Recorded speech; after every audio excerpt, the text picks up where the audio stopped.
1962, Jim Johnson started the Underbeats in North Minneapolis. And pretty soon we was a band. We started playing basements, around the neighborhood. And that just kept evolving, Johnson was in charge of the music, pretty much, and I was in charge of the business end. The band enjoyed local and regional success throughout the 1960s. We were working 2 jobs on Saturday and 2 jobs on Sunday and every day of the week. So we were doing 9 gigs a week. Oh, pack them every place we played. It was all teen dances. I'm a girl like you, a little romance, a little too. We were known as hard guys. We didn't take crap off nobody. Us and the Trashmen, we were probably the two that kind of kicked it off. And we kicked real booty. It was I just knew what a band.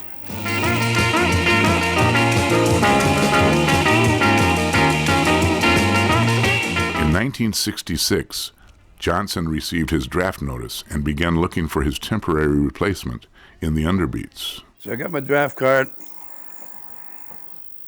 and that pretty much stubbed my career. Jim gets drafted, and so what's he going to do? That's 2 years out of his life, right at this is 1966, right in the absolute heart of the rock and roll era, when the playing is at its peak, songwriting is at its peak, everything is just sort of all coming together to make rock and roll, not just a cultural phenomenon, but it was art. So I had to pick someone to take my place in the Underbeats, because I was going to be gone 2 years. Figured I was going to come home. So the guitar player, a good friend of mine, was Lauren Wally. And he could play the guitar like hell, but he couldn't sing a note.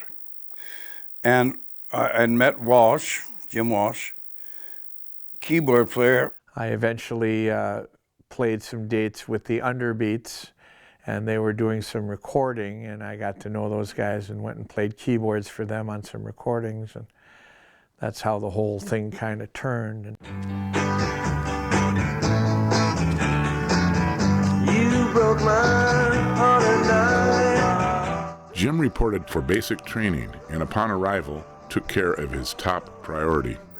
So right away I went to Fort Leonard Wood, Missouri, and right away I had a guitar sent there. And I figured, well, if they're not going to let me have a guitar, they're going to throw me in jail and I'm going to be out of the Army.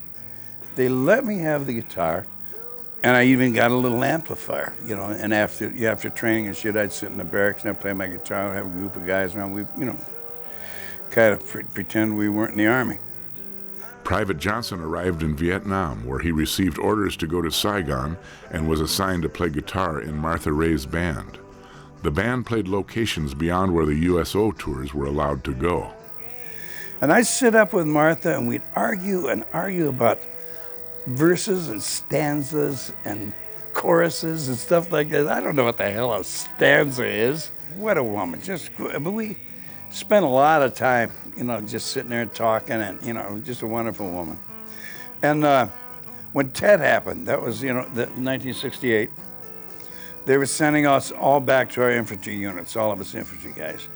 But she kept me and Rich for a couple more weeks just to travel on with her and play all forward bunkers.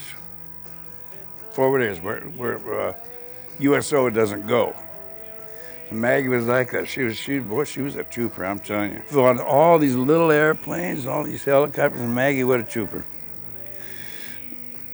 And one club, one night, we went into an officers' club. And me and Rich are sitting there, and this major came up to us. What are you boys doing here? You're not officers. What are you doing? So he had us staying at attention, and Maggie came over and seen that. She stopped this guy, made him stand at attention in front of her. These boys are with me. They're infantry soldiers. Blah, blah, blah, blah, blah. That'd be a Richard. Jim Johnson completed his tour and returned to Minneapolis and reclaimed his place in the Underbeats, who soon became Gypsy. Jim spent 2 years in the Army, and then when he got back to the Twin Cities, he told Wally, I told you when I hired you it was only going to be a 2-year job. You're going to be a placeholder, but it was going to get you your start, and you could go on to do lots of other things. He was changed when he came back, too. I came home in September 1968, that's when I got out of the Army. I went back to Fort Hood, Texas. I had to play soldier for a few months before I actually got out of the Army. So anyway, then we moved to Los Angeles, and we got a gig at this place called Factory, run by Peter Lorre and Joey Bishop, cats like that.